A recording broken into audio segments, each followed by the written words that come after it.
I know that Department of Labor wants their taxes, but it's on the back of these children. Soccer club is about developing youth sports athletes in the game of soccer. We're a town club. We're not a for-profit organization, a premier club or something like that. In early, I guess it's 2014 now, a little over 2.5 years ago, the Connecticut Department of Labor sent us a notice that we were going to be audited. No big deal, a lot of organizations get audited for different reasons. However, the Department of Labor, what they were really looking at was they were trying to classify more and more of people that are associated with us, what we call subcontractors. They were trying to classify those as employees, and for the past 2.5 years, that's really what I've been fighting Department of Labor about.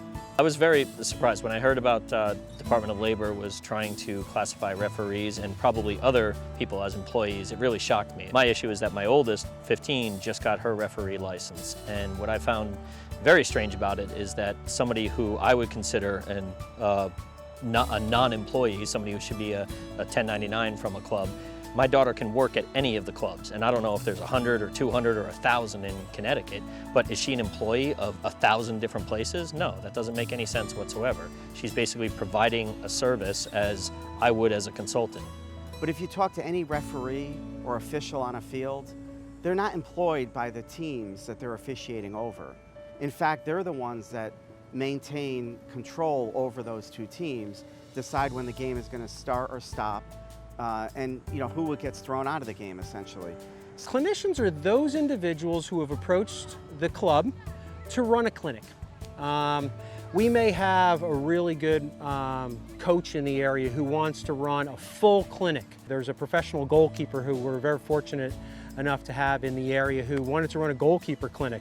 Well, this professional goalkeeper has now been classified as my employee by the state of Connecticut Department of Labor. But it's not only the clinician who's running the clinic, it's their assistants. So maybe assistant clinicians, we'll call them. It might be a high school athlete or a 14-year-old who was paid $8 to help out that head clinician. Yet they go in and make those findings day in and day out, and which forces then those clubs to prove otherwise. Well, I mean, I think anecdotally we hear stories of anywhere from $500 to $2,000 in fines that they get out of these organizations.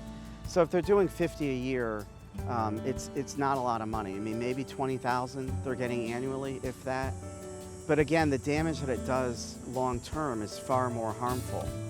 The problem with it is it's a philosophical change to the ABC test, which is what governs how and when there's an employee-employer relationship.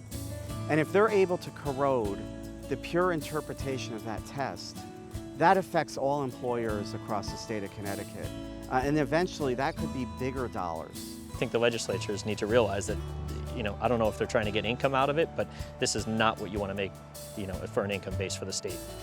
Unfortunately, the Connecticut Department of Labor has classified them as my employee, and I just don't know why. The club has had to make a decision to not run certain clinics that we know are going to be erroneously classified by the Department of Labor, or increase the fees. I just don't understand what the Department of Labor is trying to accomplish by saying that people are employees.